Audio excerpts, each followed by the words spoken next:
Ayan, bali ngayon po ay ako po ay kasama po nila John Paul po. Kami po mangunguha po ng gatong at kawayan.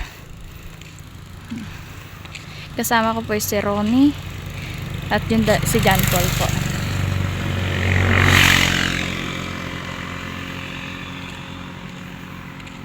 At yun naman pong ating pong tindahan po ay akin po munang isinerado at kami nga po mangunguha po ng panggatong. At si BBO rin po ay amin pong iniwan po muna doon sa nanay po ni John Paul.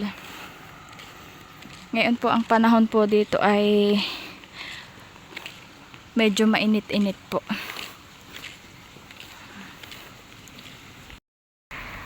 At ako naman po ay nasa hulihan po nila. At sila po ay mabibilis pong maglakad.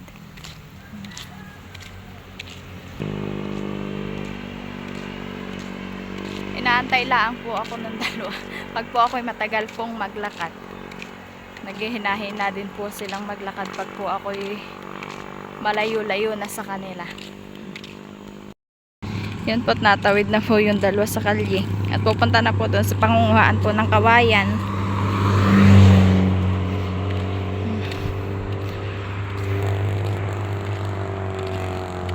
Nakalimutan ko po palang magdala po ng tubig. Oh, dami pong buko ng niyog. Oh. Dito din po sa mga tabing kalye po ay may mga tanim din pong kakao. Oh, oh dami pong bunga. Oh po ah. Malalaki. Ayan po yung dito lang po sa tabing kalye. Ayan po ah. Kaso po hindi pa po mga hinog.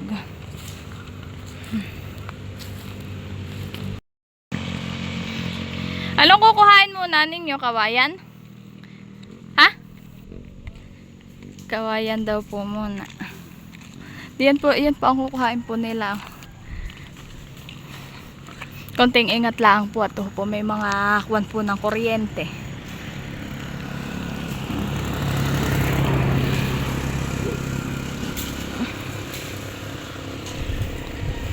Dito naman po sa pataas pong iyan, diyan po kami nangunguha po ng gatong po na kahoy.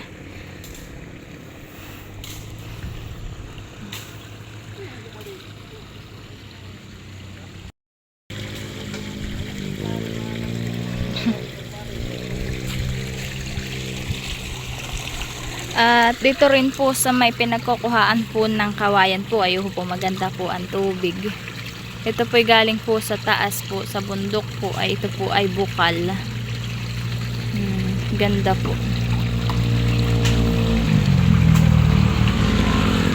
Doon po yan ang gagaling. Yun daw po palang kinukuha po nilang kawayan po ay gagawin daw pong higaan. Yung pong gagawin pong kama, katrik. Katrik po kung tawagin po sa amin. Ganda po ng tubig, oh, malamig.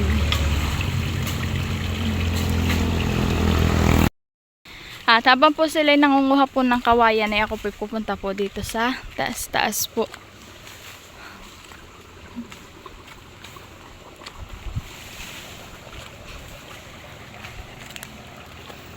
Hinakita po akong bunga ng punong kahoy. Ayan po. Hindi ko po siya alam kung ano pong tawag po diyan. At ito po, ito naman pong dahon po niya ay ganito po. Dati po ito po ginagawa po naming sa lolo po pag po may bukal para po kami makaigib ng tubig. Tinatanggal lang po namin ito pong gilid po at ito po ay matinik. At para po dumaloy po yung tubig po niya. At ito po naman ay malaki po. Ay po. May, tapos po may ganito pong lubak siya. Ay madaanan na po ng tubig. Maganda po yung bunga po niya. Oh. Para po siyan langka. Kasi di ko po alam kung ano pong itsura po na yan pag po iyan nabaak. Bayun pa po.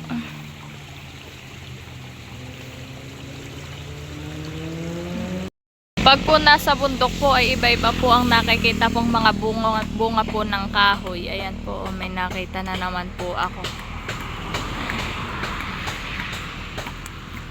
Siya po ay bunga ng punong kahoy. Hindi ko lang po alam po kung ano pong kahoyin po ito.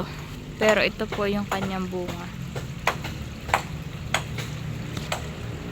May mga langgam po yung kanyang mga bunga.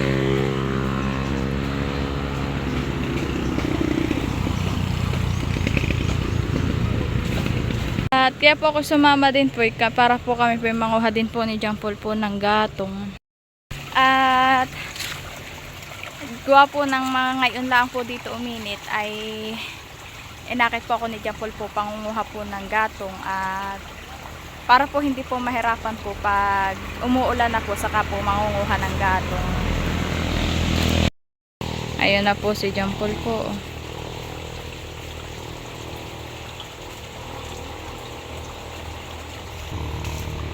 May mga talbos din po dito ng gabi.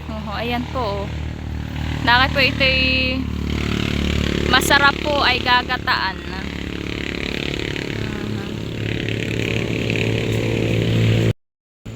Tabing kalsada po yung amin pong pinangunguhaan.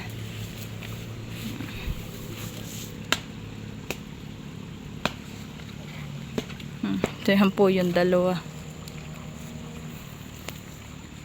Nagtitingin-tingin.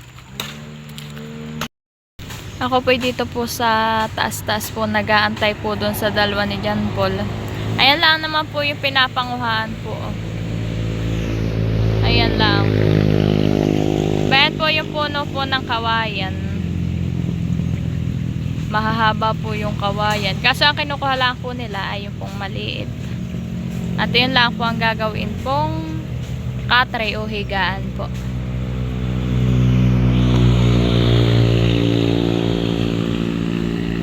Madami pong nadaan pong mga motor po at mga riders po at gwapo ng maganda nga pong magala po pag ganito pong mainit-init po rito.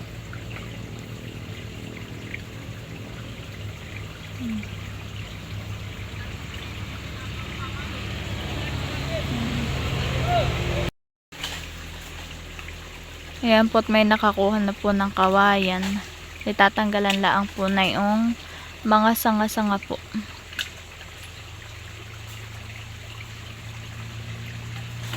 Ganyan lang po kaliliit po yung kinukuha po nila.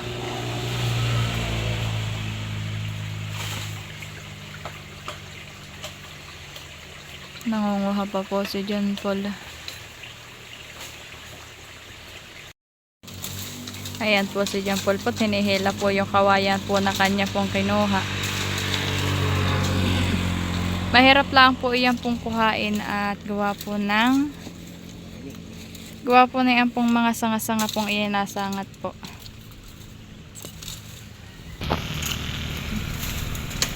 Bukod po sa mahirap pong kunin ay matinik po yung mga sanga-sanga po na yan. Nahihirapan po si John Paul pong kuhain. Gawa po ng po yung pong mga sanga-sanga po niya. Ay ito po may mga tinik-tinik.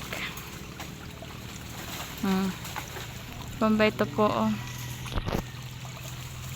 Di po masyadong kita.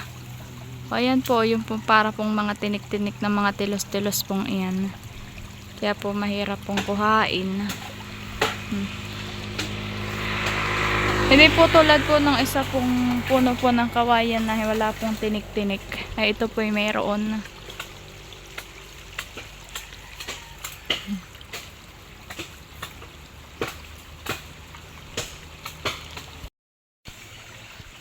Mahirap po palang manguha po ng kawayan.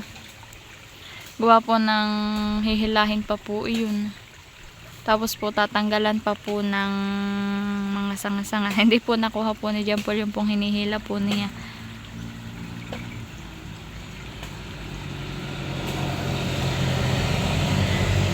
Ilang piraso lang po ang kukuhain po at pang isang kama lang po. Kama, katre.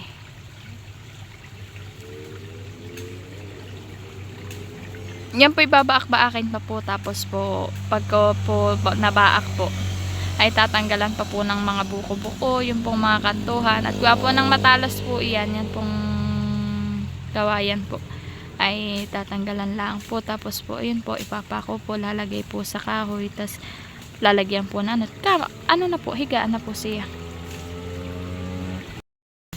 Tinulungan na po ni John Paul po at hinihila na po niya para po matanggalan po yung mga sanga.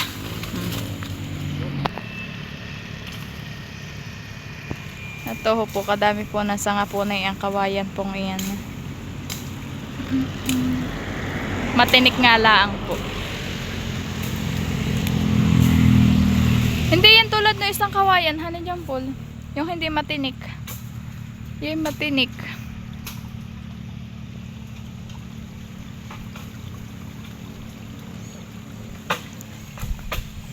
Ilang peraso kukunin niya? Paul? Paul? Gihila.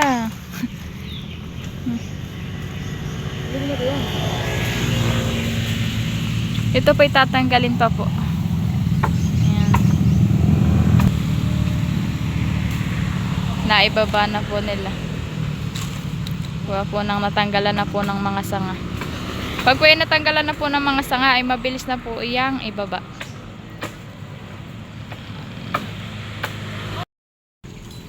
Hinihila po ni John Paul po yun pong putol pong kawayan. Patgwa po yan po nung humangin na putol po. Gawa po ng pag po yan po hinila po ay siguro naman po makukuha po at gawa po ng naputol na po siya doon sa taas.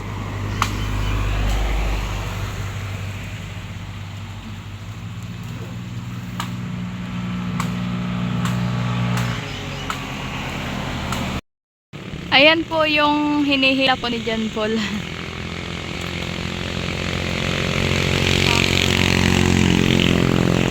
Kaya pong malakas po ang hangin na iyan po ay nabali po. Buti na lang po di po sumangat po dito sa mga ano po ng kuryente. Meron pa po yung isa. Kaya po pag po siguro po pag iyan po hinila po ng 2 tao yan po yung mapuputol na. Yan na po, hinihila na po ni John Paul.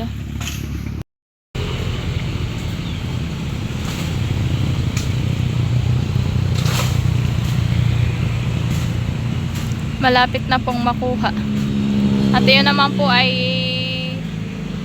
putol na po yung dulo. Nihila na lang po.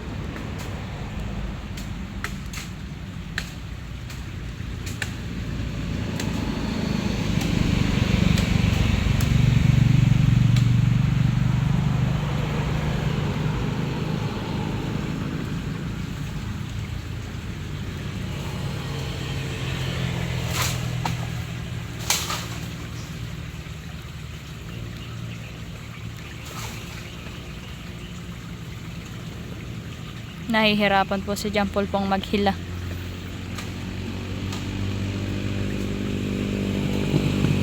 One hour later.